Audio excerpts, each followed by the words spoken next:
Hello everyone! Siya pala gagawa tayo ng lumpiang baboy ngayon. So ayan, meron tayong sibuyas, mayroon tayong paminta, carrots, itlog, dahon ng sibuyas. So ayan, mag-i-start na tayo. Gagayat muna tayo ng ating onions.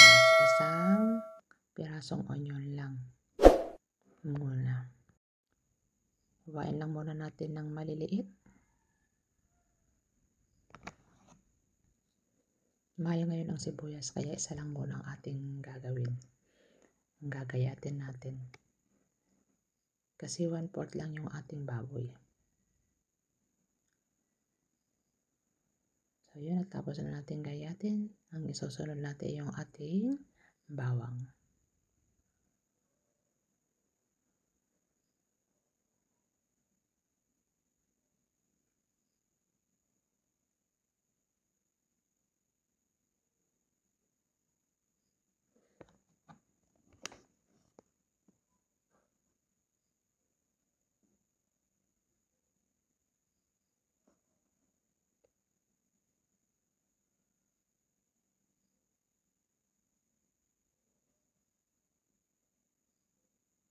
Next natin ang ating bawang.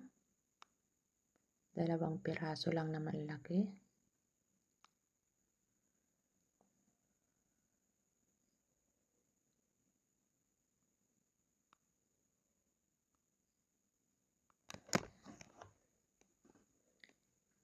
Ang next natin ang ating carrots.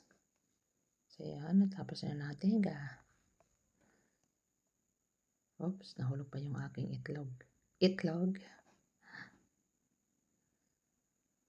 Yan, dapat tayo maliliit lang yung kanyang pagkuskus. So ayan, titimplahan na natin. Meron tayong bawang, sibuyas, onion, carrots, then toyo. Kaunti lang na toyo kasi kaunti lang naman yung ating karne. So kaunting asukal, balance lang ng kanyang lasa. So may asin tayo, may cornstarch, paminta. So ayan, kaunting paminta lang muna. Then isang itlog. Magic sarap. Dali lang kasi naghugas muna ako ng kamay ko. So ayan. Tinimpla na natin.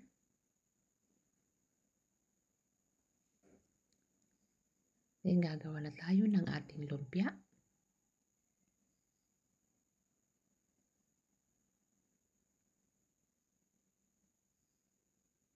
Hinati-hati ko lang yung ating wrapper kasi nga malaki masyado. So ayan.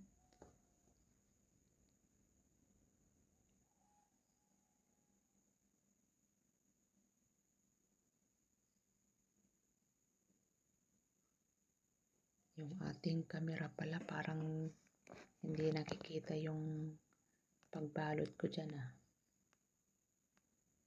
Tapusin muna natin yung ating isa. Ayan.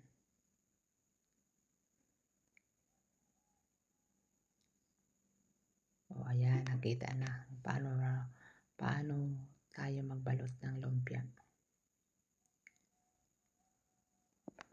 Siya nga pala dyan, kung may nanonood sa akin ay please lang follow me and subscribe me. Natapos na tayo ng 3. Magpiprito na tayo muna.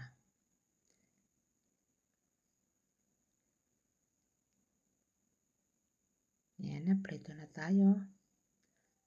Nagpainit na tayo ng ating mantika at ayan. So, mayroon na tayong 3 ipiprito muna.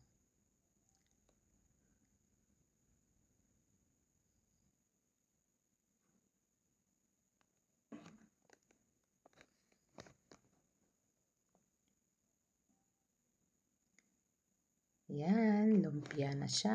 So, ayan na golden brown na siya.